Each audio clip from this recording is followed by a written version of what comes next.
Hey everyone, Martin Jagers. Today we're actually welcoming Kathryn Finney, who is the managing partner of Genius Guild. Genius Guild is a business creation platform that uses the venture studio model to invest in Black entrepreneurs building scalable businesses that serve Black communities and beyond. Kathryn's background is nothing short of exceptional. And Kathryn, I apologize, I'm not going to be able to cover it all in an introduction because I think we'll be spending 10 minutes on it. Yeah, it's totally fine. But first of all, welcome today and thank you for joining us. Thank you for having me. It's such a pleasure to look at your beautiful background. Yeah. It's snowing here in Chicago, so you're giving me hope that June will get here soon. Yeah. Well, I hear the summers are beautiful there, so I look forward to joining you one day. Yeah. Yeah. So just for everyone, this is actually my backyard. This is Brisbane, Australia, home of the 2032 Olympics. So it's actually not like that today, but it's still quite warm. So I won't rub it in too much, Kathryn. Yeah, please don't. So just a further introduction, Kathryn is the former CEO and founder of Digital Undivide, a groundbreaking social enterprise focused on creating a world where women own their work, which I love because Kathryn and I also talked about my background and also what Kathryn is very, very passionate about.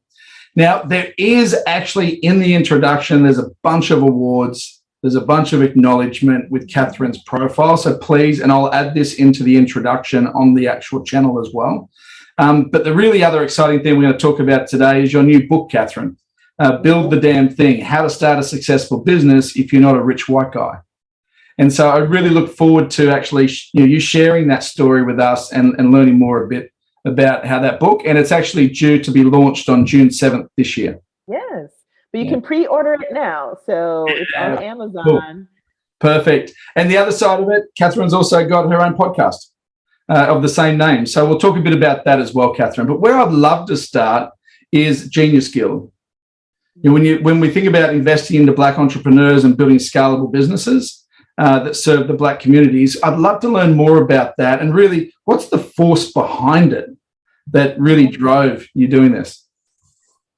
The force is just historically, particularly, in America, but not just in America, around the world, Black communities have really driven innovation. And I always go back to hip hop.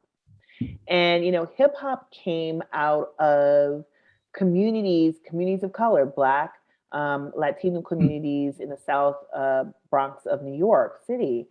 And this was a whole genre of music and culture that was created by the fact that people weren't given the same opportunities. Literally, you had people who could not afford instruments, so they were using records to create, soundtracks and then rapping and singing over it. And I think for a lot of us, it would be hard to understand that there wasn't very much investment in hip hop in the very beginning for many, many, many years, right? This global idea that fundamentally has changed every corner of the world, and people didn't believe in it. They thought it was a fad. They didn't want to invest in it, and it came directly from Black communities. There's other examples. I think when we look at sports, I was talking to my son, and we were talking, it's African American History Month here in the United States. Yeah. And I said to him, there was a time where Black people couldn't even play basketball. Can we imagine that? Like there was a time where the idea was that Black community wasn't smart enough to play basketball. Yeah. And so this idea of investing in the community that I come from is not just, altruistic and sort of charity. It's not charity at all. It's some of the most fundamental ideas in business and life have come from this community. Yes. And it's completely changed many, many corners of the globe. I was reading about BTS, the big Korean K-pop group, and one of their biggest inspirations was New Edition, which is an African American old school R&B group from the 80s and 90s. I mean, here's this incredible group of men, BTS, who have completely changing music, who were inspired by Black community. And in fact, one of the things I read is that they learned a lot about what not to do in business from what happened to New Edition. And BTS is actually owners of a startup, which is really interesting. They Yeah, own right. pieces of the hit making company that like manages them, which I thought was like absolutely brilliant. Yeah. And so how do you work? How do you decide who to work with? Is it more of a community type working model, or is it you work with specific businesses? Well, we do have three sort of core investment categories. One is restructuring the flow of capital. We're Mhm. really interested in companies that are using innovation to like rethink how capital flows, Yeah. particularly in Black communities. We have been historically excluded Hmm. from capital markets in the United States and in the globe. And so people who are rethinking how we do it, the use of crypto, Yeah. Yeah. blockchain, NTS, like any of these sort of new Yeah. technologies that have come out, really interested in that. The other area we invest in is healthy environments and healthy communities. Hmm. So my background is as an epidemiologist, so I care a great deal about health. As you can imagine, the past 2 years, like everything in my life has Yeah. Yeah. converged. Yeah. Um, and so really excited about that space. And then last but not least is companies that are figuring out how do we stay connected in a very disconnected world. In particularly, how do we stay connected with that we didn't even know? And so we invest in those sort of areas. We also have a real focus on Black founders, and we use Black globally, meaning the entire diaspora. Yes. So as I like to say, we're not doing genetic tests here. If you're Yeah. Black, that's Black Yeah. enough for me. Like, we're not Yeah. going to test Yeah. that, but really have a lens because we think this is a really untapped market, Yes. untapped, underserved market, and there's huge amounts of opportunities. Yes. Yeah. Anyone can pitch us. I always say, like, let me say no. Don't say no for me. So go Yes. ahead and pitch. You may not know what I'm thinking or what discussions we may have as a team, and you might be in your company may be exactly what we're looking for. Yes. Yeah. And so let's talk about, because the beautiful part of really the message that we're trying to get across with this, and yes, it's a sharing community and we're learning from you today, but we really don't look at next gen leaders as a model that it's for a particular demographic. It's for everyone, whether you're new leaders. So let's focus on startup for a second, and new leaders. What's some of the core advice that you give to them to really focus on as they go through that early phase journey? It's so interesting, and I talk a lot about this in my book. Um, when you, it's something about when you are doing what you're supposed to do, when you Mm, are letting your light shine, you give permission for other people to do the same. mm. And it doesn't matter what your race or gender is, other people see it and they get Yes. inspired by it. Um, and so by me living my authentic self and being who I am, and I'm really like this in person too, like I'm Yes. on the Yeah. page person, like I'm just the same person. It has inspired others. And Yeah. it's been really interesting the type of people who is inspired. The intro to my book is written by Guy Kawasaki, Hmm. like, who has been a mentor and friend for many, many years, but Yeah. who's been inspired and, others as well. And so for new leaders, I always say, a couple of things. One, you don't know who's watching you. You don't know who's being inspired by you. So keep that in mind. Hmm. Two, make sure you create your personal toolbox, which is basically being an entrepreneur is hard, regardless of who you are. It is the Yes. hardest thing to do. It might be a lesson in insanity, right? Because and maybe I'm a little bit insane because I keep doing it. So, like, isn't that the definition? Definition You of keep doing insanity. something, right? And so you need this personal toolbox. Like you need the foundation, the people that's going to help you get through the really hard times. Yeah. And so one of the things I talk about is like, creating your personal advisory board. Yes. And that's so important. It's like, someone who brings levity to a situation because it's going to be really hard. At some point, I was talking to an entrepreneur, at some point, you're going to have to fire someone. And Hmm. that is the worst thing to have to do. It's the thing I hate the most Yeah. about everything is to having to do that. And so you're going to need to be able to call someone and who's going to make you feel better. Yeah. Um, you I know, love that personal advisory board. Personal Love advisory that. board. I also have an enforcer who happens to be my mom. And so my mom, to use a phrase from the Liam Neeson Taken movie, she has a particular skill set that she's developed over the years. Love it. And so, I come from a community that's resource poor. Mm-hmm. So when it's like Kathryn's raised this money or Kathryn's did this, people will come and ask me for money. My mom is exceptionally talented at saying no. Yes. She likes to say no. I think she's gotten a certain skill at that.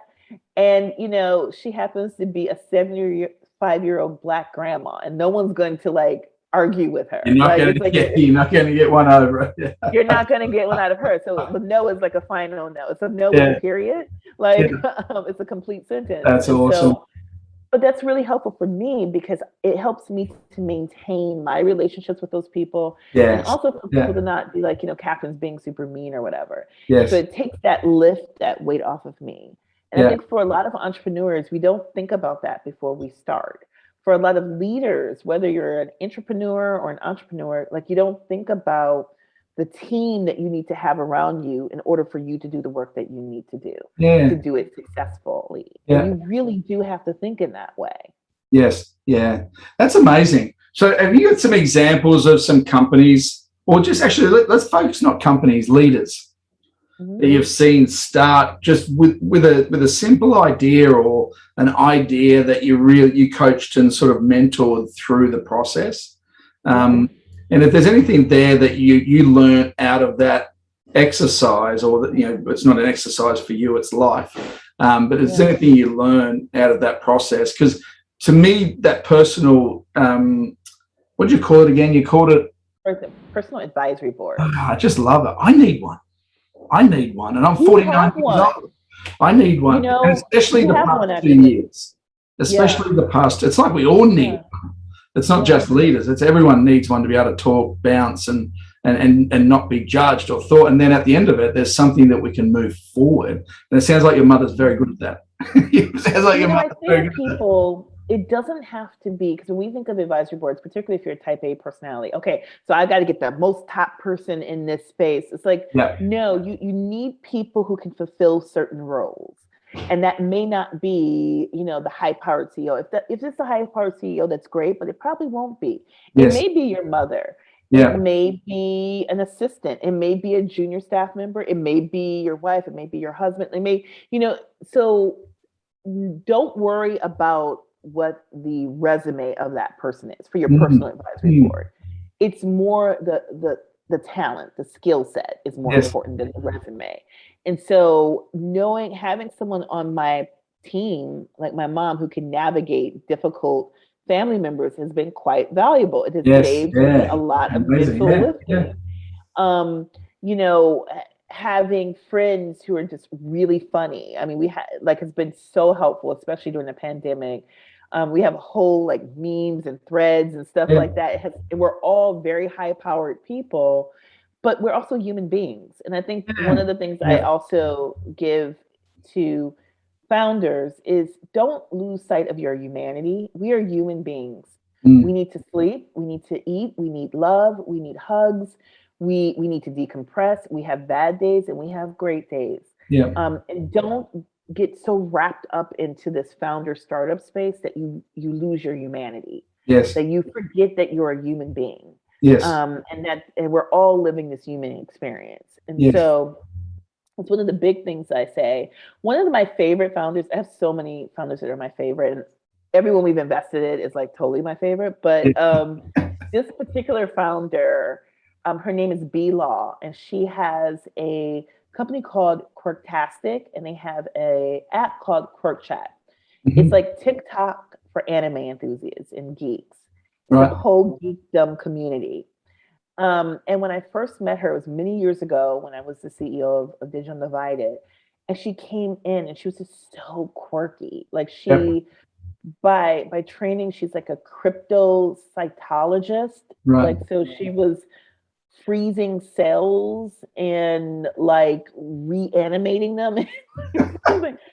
and she just had she came in like an anime character, she had blue hair and she had all this stuff. And that's not usually what you see in the startup space, particularly at the time that when we first met.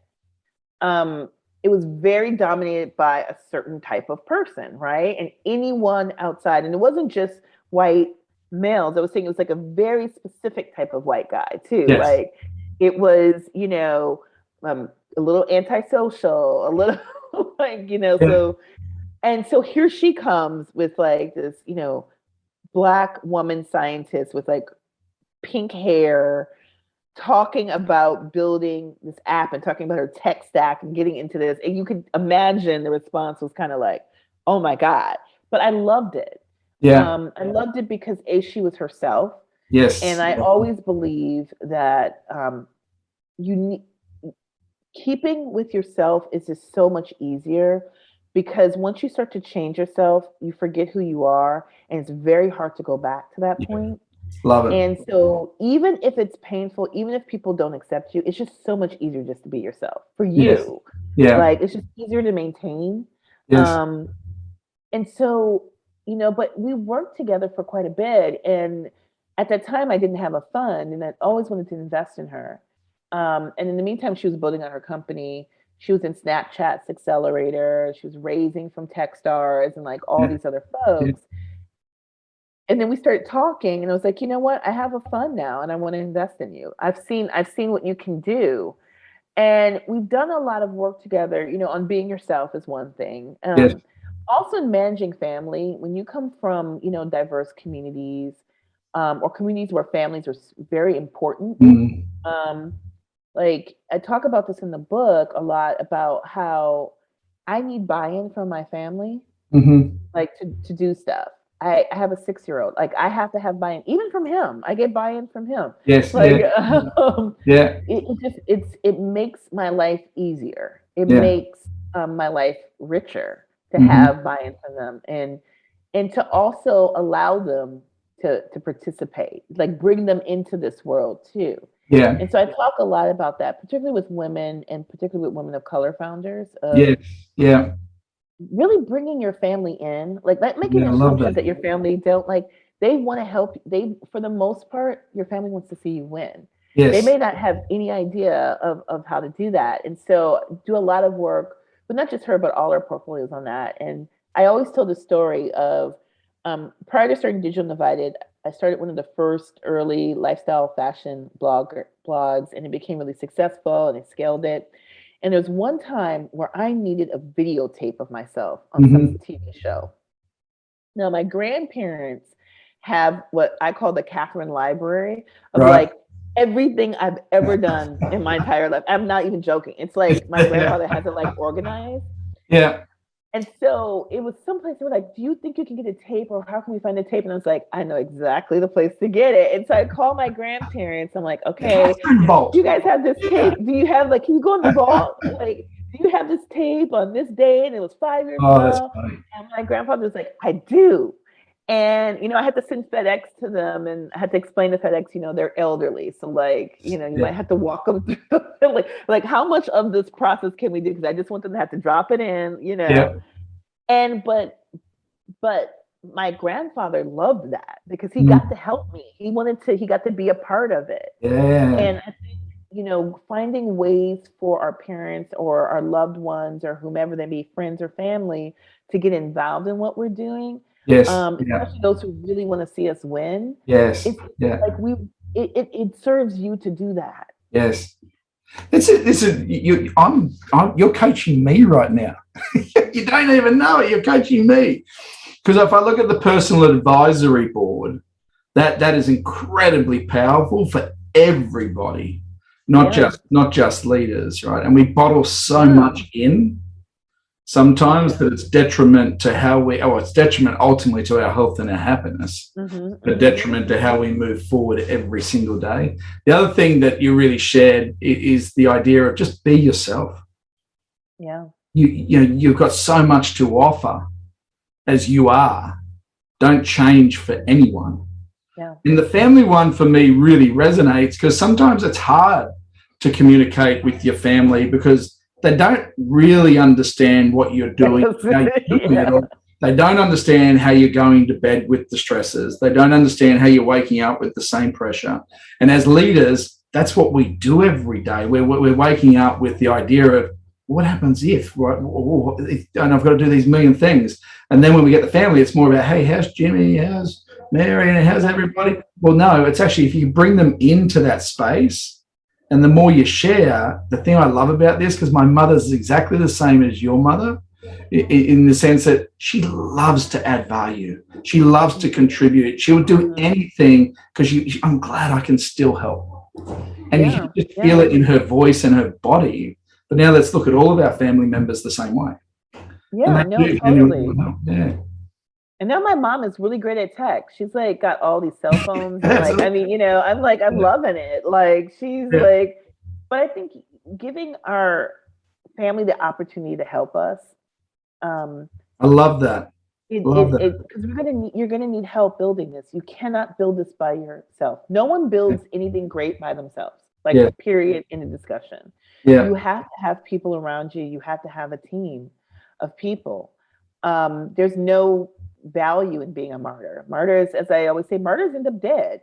So like maybe let's not like be a martyr if we don't have to.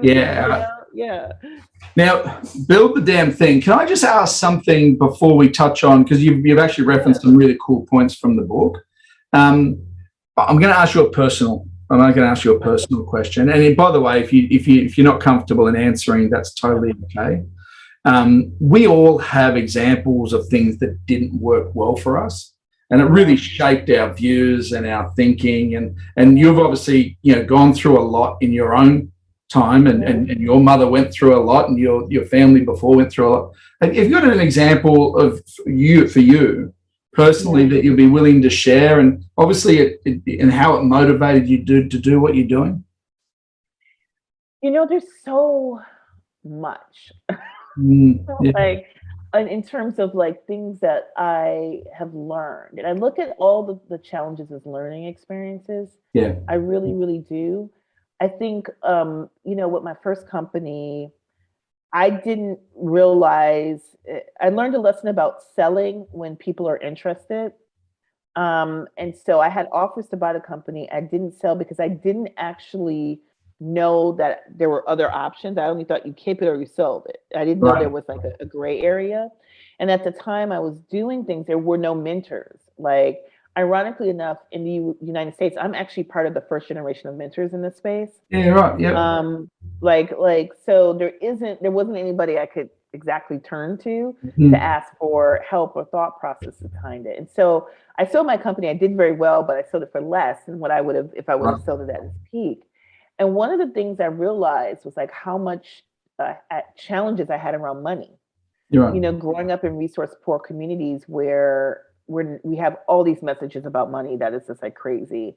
And also just in general, America has a lot of this crazy messages around money. Like that is not the same in other parts of the world. And so I realized I had all of this like stuff around money.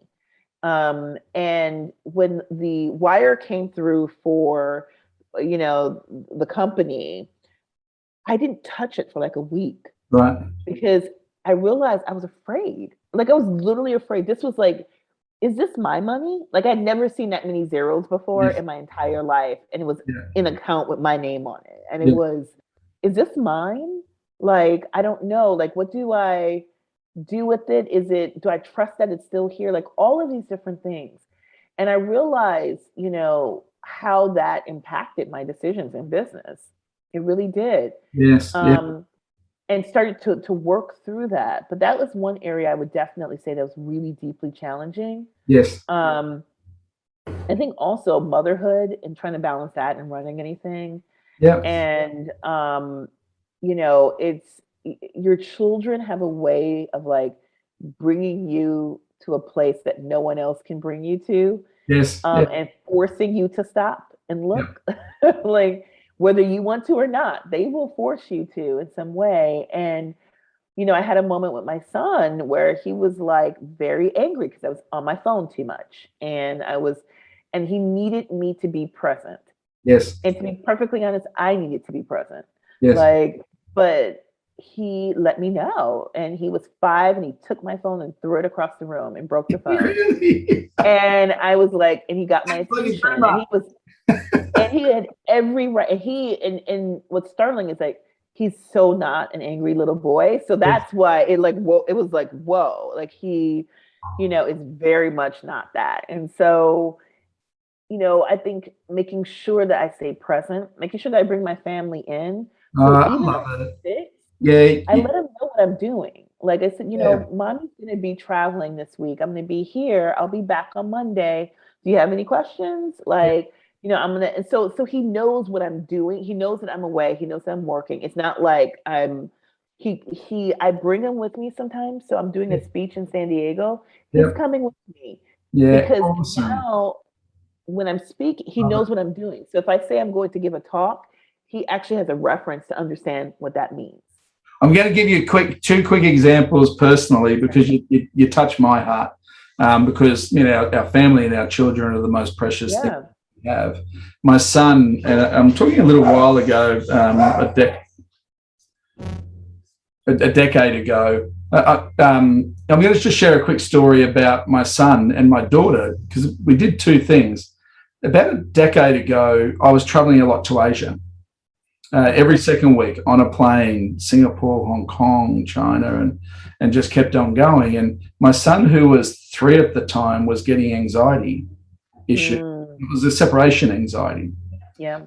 And my wife and I sat down, and I remember coming back from a treatment. She goes, "That was really hard the other day. He howled for a long time." And I said, "This isn't a discussion." I said, Yeah. "Travel work is secondary to what family is about." And you know what was interesting?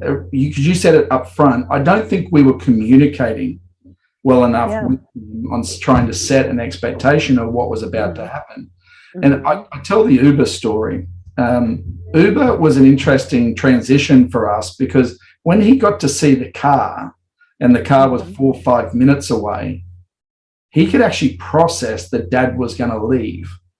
And by the Yeah. time the car, like, "Dad, it's in Gordon Street. Dad, it's here. Dad," and then in the end, it'll be, "Dad, have a great trip."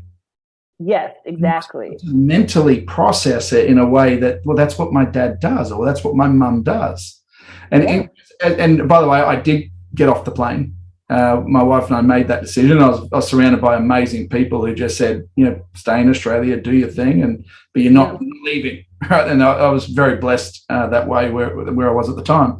And then the secondary side to that was I took my daughter to a tennis tournament once, and to the Australian Open about 3 years ago, 4 years ago. And then what I actually did with all the other people that I invited there, I said, "Bring your child." And so all of the executives brought their child. And you know how many out of the 6 that came said, probably 3 said, "I wasn't going to come," because you know how many invitations I get like this. And then when you talk, you said you're bringing your daughter. They just brought all of their children ranging from 2 to 12 to 18. And my daughter, who's an introvert, she was sharing. She was telling funny stories. And I went, this is life. This is what it's about. And that part of the journey was really important. That's what I hope comes out of this pandemic is Yep. that we understand the importance of that we recognize our own humanity and we recognize in the others, and that we don't get so wrapped up into whatever business goal that we don't realize at the end of the day this is all about human beings. Yes. Like we all have a very short period on this world, and what do we want to do with it, and who do we want to spend time with, and how do we want our legacy to be? And I think, really, I'm hoping that we can this pause that we all had. Yes. I'm hoping that we take that from it and not go back to the way things were before. Right. Yep. And so, and even with this trip, it's like my son's going to miss 2 days of school, and I was like, oh God, I don't know, because previously it would be like never take. I mean, that was like. And I'm like, they're shutting down schools like left and right, like every couple of days in Chicago with no notice to parents. I'm like, this is an opportunity for him to get a different type of learning. I mean, obviously he's not going to, miss anything that's like extraordinarily important. But I'm like, why are we so stuck on that rule? Like he could also do video school because we've all learned that could happen, right? Yeah. And so I think it's just like really letting go of these sort of things that we had constructed before. We're in a vastly different world. Yes. And one of the things that I've tried to do, particularly as a leader, with my own team, but also as I communicate with others, is to recognize that, a lot of people are also in a bit of a mourning period right now. They're mourning the world we used to have and the Yeah. way life used to be.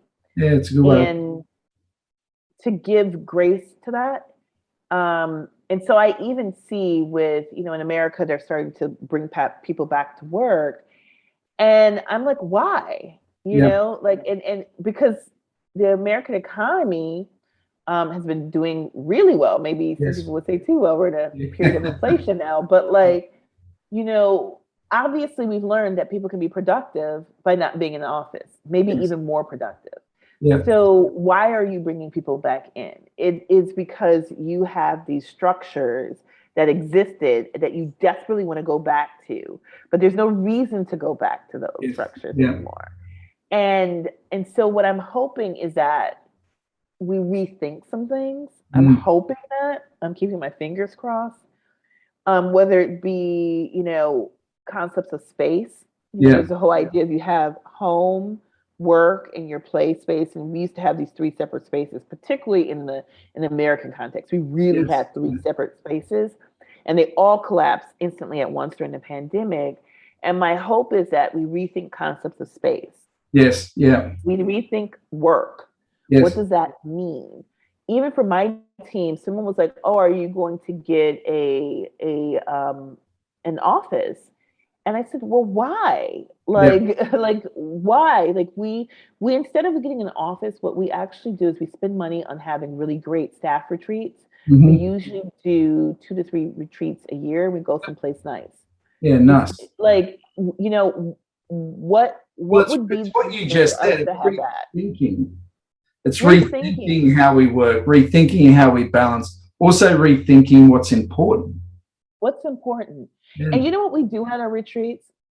And this, I think, is really unique. And I'm an Aspen fellow, and I was talking to some other Aspen folks, and they thought I was probably like unicorn or something like kooky. I said, we don't actually do any business there. Yeah, right. We do personal development, team development, but we don't do any business, any pitches. We don't talk about anything like that. And the reason why we don't is because we spend so much time in Zoom doing work that when we're together, I want us to learn about each other, connect with each other, spend that time being in each other's presence. Yeah. All the stuff that you would get if you had an office. Yeah.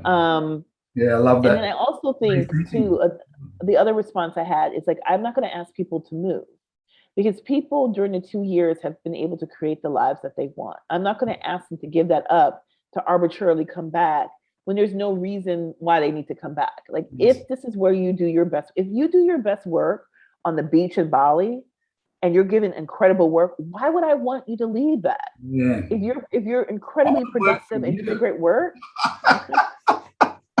well, which is why we have enormously high retention, and we do have a lot of people who want to work with us. We really, really do. This is beautiful, and it's sort of one of the early ideas. I mean, I gave you a bit of a taste of the Asia, traveling around a lot, and I came to the conclusion, two things. Well, even when you travel, you're not always adding value.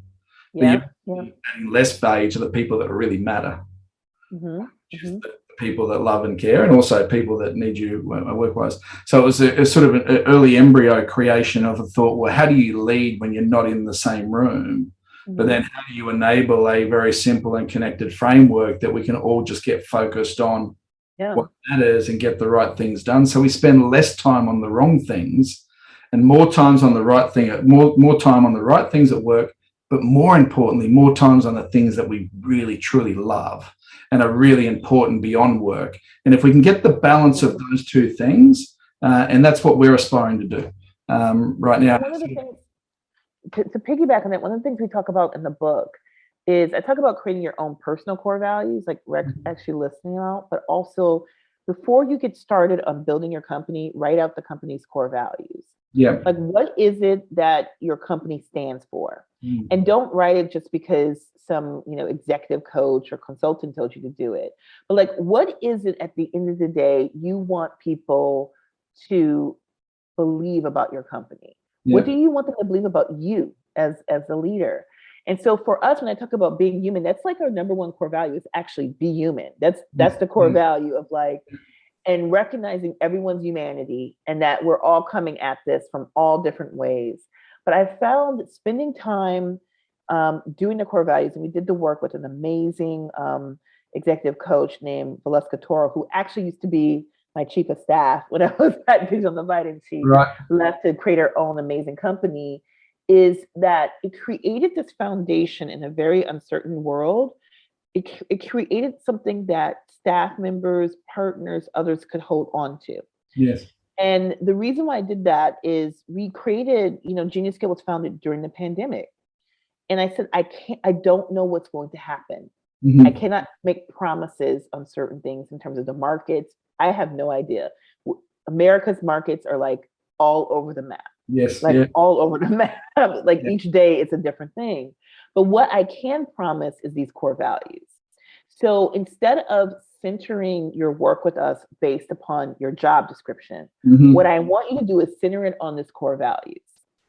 Because your job may change. It probably will change. Yes. You know, and so, but know these core values are not going to change. Know that we are all deeply committed, including myself, to these core values. And that's where you can find the security in your job is on those, not on like other stuff that really is arbitrary and that we can't even control. But we can control those core values and how we live them. Well, the thing I love that you're also allowing everyone not just to understand the core values, but get them to make their own decision. Exactly. Values that live inside me. Now I've got it. Let's move. And the other thing you touched on there as well, which was another article I was reading yesterday, actually, was around, companies of today just have to be highly flexible. Yes. And if we haven't created that flexible framework and that flexible working environment, you're ultimately going to lose in some way, shape, or form. You seem to already be there. Again, you're ahead of the time in the way that you know what I think.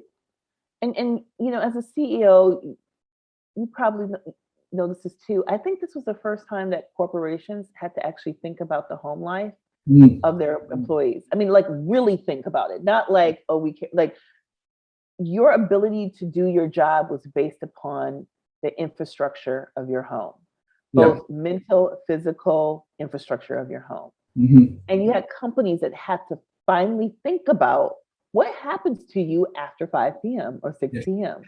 Yeah. Like where do you go? Like, what's your life? Like you were actually getting peeks into people's homes, right? Like you're able to see, oh my God, you're just there's your cat. Or in my case, your son's behind you in his underwear, like dancing, because he could always he could sense a Zoom was happening. He could just feel it in his bones. And so he knew it was like entertainment. But it's the first time companies actually have to think about that, right?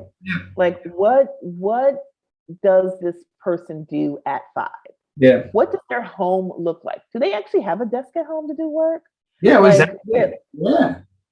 Like what is that? Do they have an office? Like all of these sort of things companies actually have to think about. Yes, exactly. Yeah. And my hope is again that the fact that corporations have to see their employees as human beings and not just marks somewhere.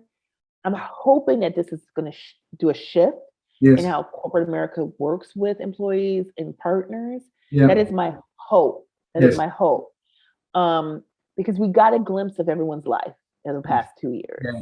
No, we absolutely. And we don't know what, right? And we don't know what type of struggles or triumphs people are having. And maybe we never thought about it until we had to think about it. And now I'm hoping that sort of empathy, that corporate empathy, if could be a word, I'm hoping that continues. Yeah, I just love everything you're saying, because I think historically, and I had somebody on who was actually your mother's age, and my mother's age is the same age, and she just blew my mind.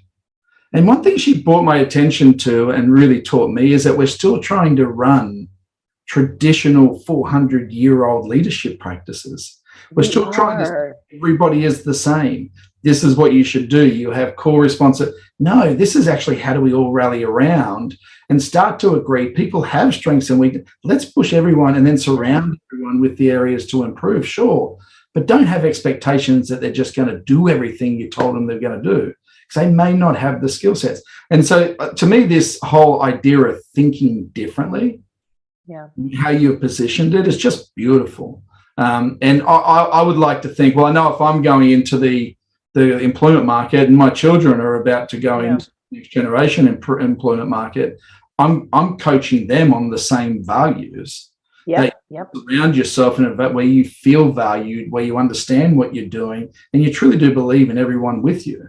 And that sort of will shape the way that they think about. And if companies aren't there, they will lose out on good talent.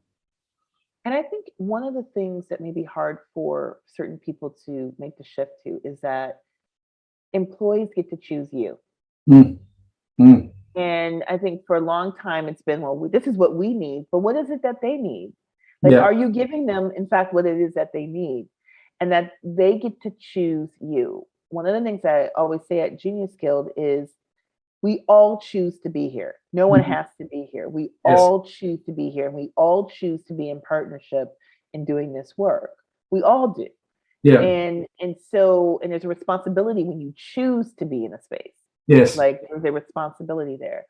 And I think what I've noticed is that companies are not doing a really good job of that, of understanding, because again, they're still holding in onto that old dichotomy of I'm the employer, I get to say, and they all want my job. And it's like, well, no, they don't. Like, one thing I know we're headed towards the end of time, but one thing I'll share is, what's happening here in the US. I think it might be happening globally too. There is a real challenge in finding workers, particularly at entry-level positions and then service-level positions, right? In fast food and groceries and things like that. Now, one of the interesting things that has happened is if you were an 18-year-old young Black guy who was growing up in the South Side of Chicago, who maybe didn't graduate from high school, or just graduated from high school, the only job options you had prior to the pandemic, prior to the past couple of years, was to work in these fast food grocery stores, which could be pretty exploitive, right? You weren't making a lot of money. There was like really no room for growth. What happened was during the pandemic, a lot of these workers found out that they could be mini entrepreneurs, become mini influencers. They could create their own companies, which I think is like amazing. So you have all these like mini sort of influencers or micro influencers who are making significantly more money a week working for themselves than they are working for a Taco Bell or whatever company. And they don't have to work for you, and they don't have to work for your really low, horrible wages. They don't have to do that anymore. They are choosing not to do that. And so it's a really interesting phenomenon happening here, because now you have the Starbucks, the McDonald's of the world offering things that he should have been offering 20 years ago, which is tuition reimbursement. They're offering healthcare. They doubled the salaries. They are like doing all these things that they should have done before and didn't do. Well, so the book, Build the Damn Thing, because we're going to wrap up now, but I'd love to just close by talking about the book around Build the Damn Thing, how to start a successful business if you're not a rich white guy, that drops on the 7th of June. I think Americans say June 7, we say 7th of June in our So talk to us about who's going to get the most value out of this, and what audience are you looking to bring to reading the book? So it's really interesting. I think there's a wide swath of people. I mean, obviously entrepreneurs who are women, who are people of color, who aren't rich, which is basically like 99% of the world, would get a lot of it out of it. It's interesting. One of the people who endorsed the book is Steve Case. Steve was the founder of AOL.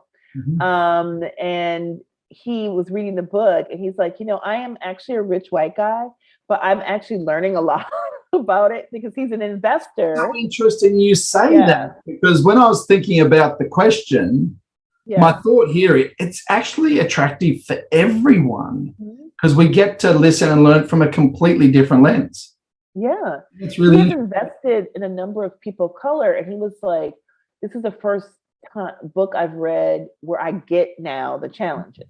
Like I'm actually able, he's like, I'm able to be a better investor, even though I'm a rich white guy, because now I see the process and I see the challenges. And I said, this is amazing if you got that from that book, because one of the hardest things is the layers that we have to go through. And I talk about this in the book of like how to navigate these sort of layers when you're an other. And then when you're an other, and the more otherness you have, the harder it is to navigate in this entrepreneurial space. And so really excited about the book.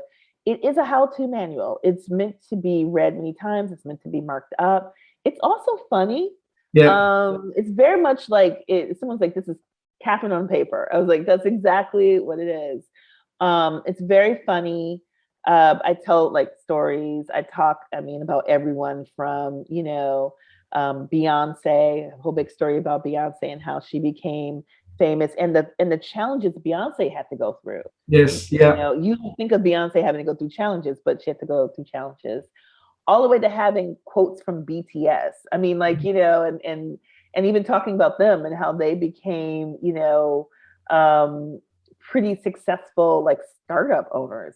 Yes. Who would have thought BTS were startup owners, but they are. And so it really is for anyone who's looking to build something, who wants to know how to get started and not get started in the sense of like, here, go build your minimal viable product, but like, what's the actual first mental step? Yeah. Like, who do you actually need to have on your team? How do you avoid some of the pitfalls? Yes. I have a whole section on how to fire someone. Yeah. Yeah. Right. And how hard that is. Yes. And how do you center your humanity and center their humanity? And how do you do it in a way that's graceful or as graceful as possible? Yes. Also, how to hire and how to make sure that you center your core values and let that dictate who you hire and who you don't hire. Yeah. And it's been very, very helpful for us. I can tell you, I use the core values in practice. It has helped enormously in hiring. It's helped enormously. So I think the way I can't wait to read it, and I'm absolutely going to get on ordering it straight away. Pre-ordering, I mean. So everyone pre-order this book because it obviously talks about the cultural element of Kathryn's background and what you do and how you inspire others in the Black community. But also, to me, there's just a lot of coaching around the frameworks when you start with mental, family, and then what to do. That's awesome. And I think it also does elevate the education level as well. And it was a totally different topic, also another social issue that we've got globally with young children and bullying and things like that. But the idea of the first thing we need to do is talk about it. We need to educate. We need to have the open communities and the open collaboration on it. And this is absolutely another. And not be afraid to have the tough conversations. Yeah. Like about, all the different things that we have going on in society. Like, don't run away from it. The one thing I'll leave you with is we, in 2016, we had a pretty interesting election here in the United States, which was Donald Trump, which, and I had a friend, still my friend, who is a very successful, like, white guy in New York City. And he called me. I was living in Atlanta at that point, and he was like very upset. Very upset. And he was like, what are we going to do? And blah, blah, blah. And I let him kind of like, go on for like about 2 minutes. And I said, you know what? Look, you have privileges I will never have. You will get through doors I will never get through. You will be invited. You are invited to tables I will never be invited to sit at. You are like Prince Harry. You have this privilege is given to you as a birthright.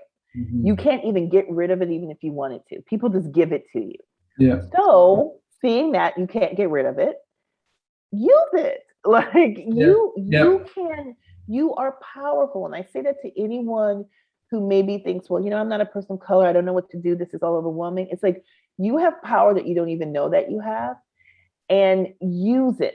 Like, bring someone with you who you normally don't see. If you notice you're in a room and it's all men, next time, make sure you bring a woman with you. You can totally do it. And have her sit right next to you and then say, Susie is going to lead the meeting. I'm going to sit like and then watch how everyone starts to like change, right? Action. Yeah, fantastic. Lean into the privilege. And he had said to me something I hadn't even recognized, which is he was always looking ahead. He was like saying, I'm not Steve Jobs, I'm not Bill Gates. But he never saw that he was ahead of like, you know, a whole bunch of other people. He never looked back to realize, oh my gosh, like I'm in this position because I just know that I'm not Bill Gates. Yes. But Yeah. he didn't see that he was better, you know, had more, not better, but had a better position than everyone else. Yeah. And so use your privilege. You are absolutely amazing. So thank you very much for joining us. Go out, grab the book, build the damn thing. Also your podcast as well, which I'm subscribing to. But thank you very much for sharing your journey. And you're awesome. You really are. And I will close out by saying Kathryn was also, she become part of my family. When you shared with me, you played rugby. I did. I was second row. And then I played 8-man for a little bit, but mostly second row. Yeah. Yeah. That is so cool because my 11-year-old's about to start on the journey of contact rugby, which I know her grandmother is very horrified by and is going to have a chat with him. But she'll be fine. You know what? Tell her grandmother she will grow up to be a venture capitalist. Yes. I think I shared with you, I always said she'd be the CEO of Jager's Enterprise one day. Exactly. She's going to grow up to like be a CEO. Tell her that. Exactly right. Hey, Kathryn, thank you very much for joining us today. That was absolutely amazing. I appreciate you. Have a great day. Thank you.